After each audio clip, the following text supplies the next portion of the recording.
Hello my dear students, welcome back to our YouTube channel Tech English. Students, today I will discuss the topic poetic devices in the poem Fire and Ice.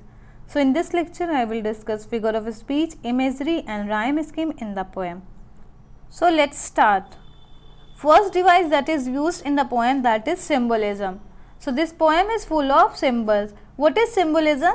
Symbolism is use of symbols to signify special themes or ideas, and the poet uses symbols by giving them symbolic meanings instead of their literal meaning. Literal means grammatical meaning. For example, in this poem, Frost has used two symbols that are fire and ice. So here fire symbolizes our desire and ice symbolizes our hatred or coldness. So these symbols evoke and create a multi-dimensional complexity to the poem, because this poem seems very easy and very simple, but when we find out the real meaning of the symbol, then we find out that this poem is a very complex poem and this poem has a lot of messages. For example, what is the function of fire? Fire consumes, illuminates and bring warmth, but it also can bring pain and death. Thus fire symbolizes various aspects of life depending on the context of its use. तो जैसा context होगा उसी के according fire का meaning होता है. For example, fire is considered as a symbol of hope and inspiration, but sometimes it is also considered as a symbol of hell. So I hope that symbolism is clear to you. Now let's see next device, that is personification. So what is personification? It is a literary device in which a thing, an idea or an animal is given human attributes. तो यहाँ पे कोई भी thing, कोई भी idea, abstract idea, कोई भी animal, उसे एज ए ह्यूमन पोर्ट्रे किया जाता है, उसे ह्यूमन क्वालिटीज़ दी जाती हैं. फॉर एग्जांपल, अगर पोएम में देखें तो फायर एंड आइस जो है वो डिस्ट्रक्शन कर सकते हैं. तो यहाँ पे फायर एंड आइस को पर्सोनिफाई किया गया है, because fire and ice are not human but they are given some human qualities, that is of doing the destruction, of causing the destruction. The next device that is used in the poem, that is imagery. So what is imagery? Imagery means to use figurative language to represent object, action and ideas in such a way that it appeals to our physical senses. Means whenever we read some lines that are full of imagery, the thing visualized in our mind or we can hear the sound. For your kind information, imagery are basically of 5 types. So it connects to our 5 senses. For example, let's see the example. Some say the world will end in fire, to say for destruction ice is also great. तो यहाँ पे जो लोगों की बात है कि कुछ लोग कहते हैं वर्ल्ड जो है वो फायर में डिस्ट्रॉय हो जाएगा, और कुछ का कहना है कि वर्ल्ड को डिस्ट्रॉय करने के लिए आइस ही काफ़ी एनफ है.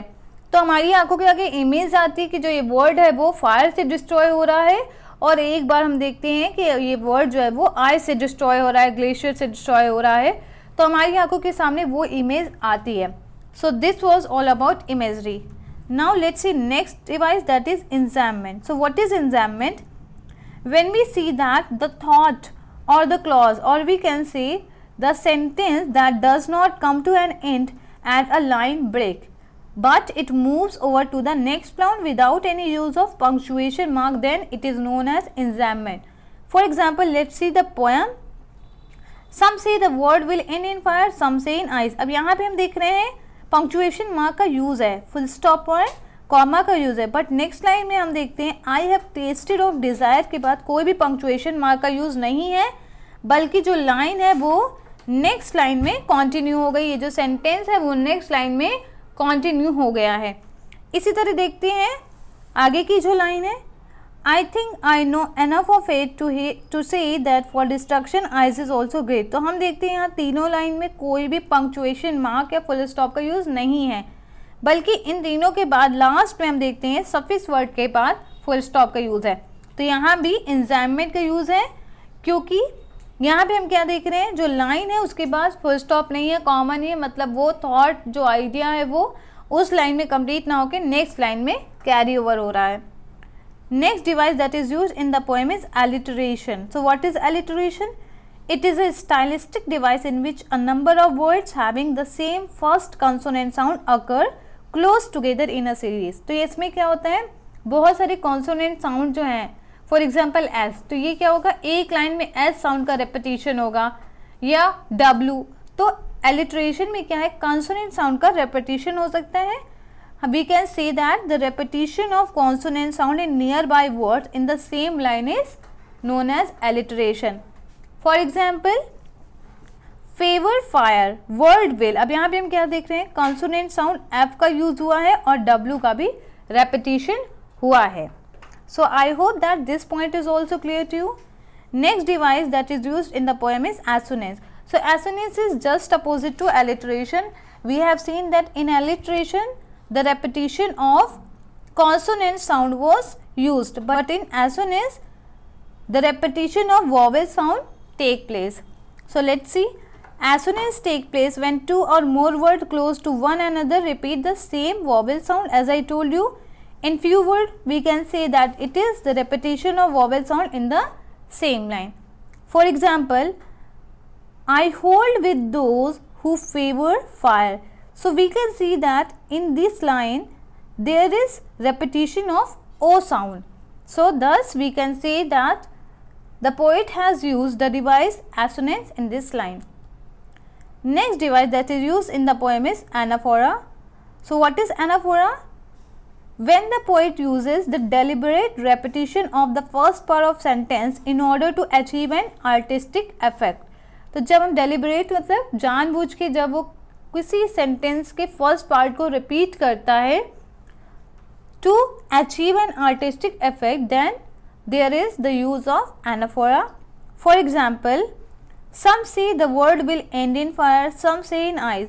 सो we can see that the poet has used the first part of the sentence that is some say. तो यहाँ पे किस लिए यूज किया गया है? So that to emphasize his word, to put an artistic effect.